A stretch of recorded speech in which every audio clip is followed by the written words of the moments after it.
What's up guys, new year, new presidents, and new monitor. This is the Acer SB220Q that you see behind me. I'm trying something new. I'm standing up as opposed to sitting down all the time, but that means that I don't have anywhere to hold my microphone, so I'm holding it with my hand, so bear with me here. Anyway, I've been using monitors since like 2014. It's been 7 years now, and every time I think of a monitor, I think $180, maybe $200, $160, on the budget side, but never $140, $120, or even $100. I just never thought you could get a decent monitor for that price. But I've been wrong this entire time, and the SB220Q is a perfect example of that. I got this monitor for $80 a few months ago. It retails for $93 on Amazon at the moment. I'll leave a link down below if you want to check it out. And for the price, this monitor is actually stunning. It's really good, and we're going to talk about it in this video. Now let me be clear. Once again, this monitor is less than $100 and it's super good. If that's all you want to hear to buy it, go ahead. You can click out of the video now, click the purchase button.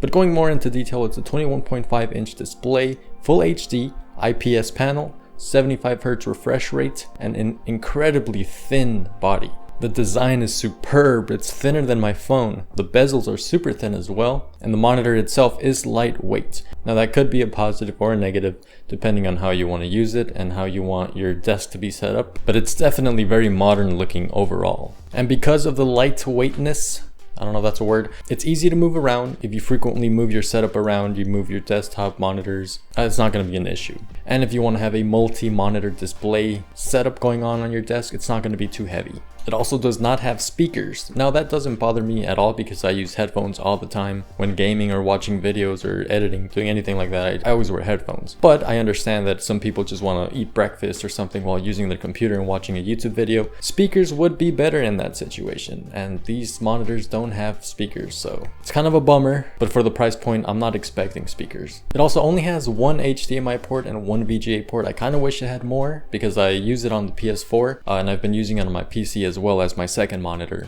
But every time I want to use the PS4 instead of the PC, I need to unplug the HDMI and plug in the PS4 one. So that could be annoying, but if you have two of them using them for PC only, or if you only have one purpose for them, then it's no big deal.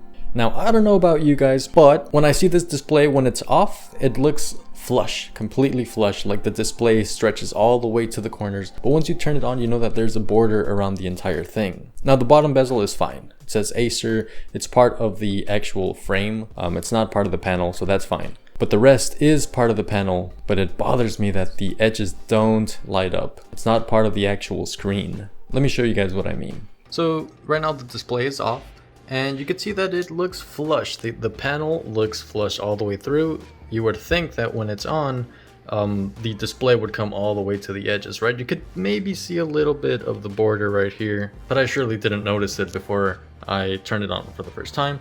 And then you go on to power it on.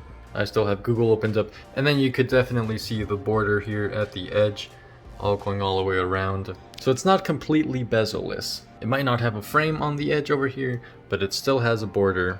It still looks good in my opinion, but I just wish the screen would have gone completely to the edge. It would have looked a lot better. So yeah, that's just something that I found, but you can get over it. Now, having it connected to my PC, I could browse the web, watch YouTube videos, edit videos, game, and it looks fantastic. Absolutely great for the $93 or $80 that I paid for it. I do want to say that if you have a white background, say you're on the Google website, you know how it's all white, there is a bit of a yellow tint. I'll try to show it on camera. Okay, so hopefully you guys can see this on camera. So this is my Samsung monitor. Now this one looks fine. You see I have a white background here. I'm on the Google website.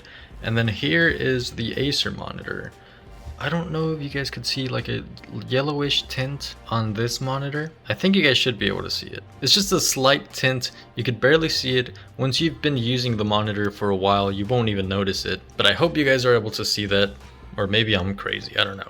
I've gotten used to it, I don't notice it anymore, but having it right next to my white monitor, the big one here, you could definitely notice a yellow tint, but only when there's a white background. Now, I don't know if it's every single one of these monitors or if I just got, a lightly defective one, but I just thought I'd point that out. Other than that, I could not be happier with the performance. Once again, watching videos, it's super crisp. It's an IPS panel, so the colors are very vivid, bright. They stand out excellently. It's very enjoyable to watch. And pair that with the super thin frame and the bezels, I mean, it's excellent. It's beautiful. Just looking at it, I would expect it to be around $150 or more. I'm sure you guys are probably watching the video and are surprised, like I was when I first saw it. About the color and brightness, I didn't really have to alter anything. Here's the settings I'm using. It's basically just a preset. So like I said, for the settings, I really don't have much that I've changed. I just go into modes. Action is the one I use now. It's actually a preset. You don't have to do anything, just select it. Another one that looks good is graphics. Here you guys can see the wider image of the entire screen. The other ones are a little bit dim. I mean, they don't look as colorful. I don't like them as much. Standard and Eco look a little dark. Eco because it uses less brightness, less power. Movie, it looks alright, but I find that for gaming and just overall use, G1 Action looks the best, and graphics looks pretty good as well. They look very similar. It's hard to tell a difference, but yeah, I use G1 Action, that's the main one, and that's pretty much it. You could also change brightness over here. You could select multiple settings, picture, color, gaming, OSD. I don't mess with any of this stuff. I don't want to mess up the image. I mean, if you're really into this sort of thing and you know what you're doing, feel free, you could find the ultimate settings, but like I said, I just find that the other ones look perfect for what I use it for, and that's what I leave it at. I'd say this is a perfect monitor if you're on a budget. If you have, say, a $400 to $500 PC or a console, you want to improve your gaming skills. Most of us know that gaming on the TV just isn't that good if you want to be competitive, if you want to be better than everyone else. Monitors give you that advantage, especially with their speed, and this is one that can really help you if you're just getting started with it. It's perfect for consoles, perfect for PC. Just keep in mind that you want to use a headset with it because there's no audio coming from it. I was playing on my PC last time, playing GTA, and I instantly noticed the 75Hz refresh rate. Now, I've never used a monitor that has over 75. Before that, over 60. This white one I have only has 60Hz refresh rates. This one is the first one I use that has something over that, and it's definitely noticeable. Driving around on GTA, you could see the trees and the buildings passing by. They look a lot smoother than they do with a 60Hz refresh rate panel.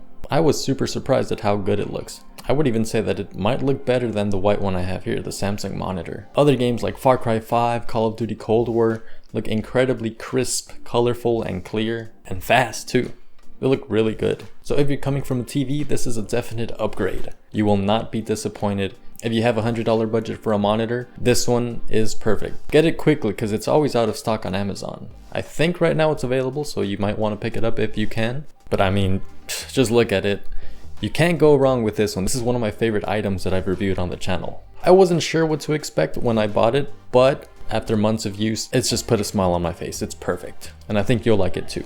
Which is why I would recommend it. It has my seal of approval, so to speak. Not that you guys need it, but it's great. And that concludes the video. If you enjoyed, please make sure to leave a like, comment down below. If you like these kinds of videos with me standing up instead of sitting down the entire time, let me know in the comment section below. I'll see you guys in the next video. Thanks for watching.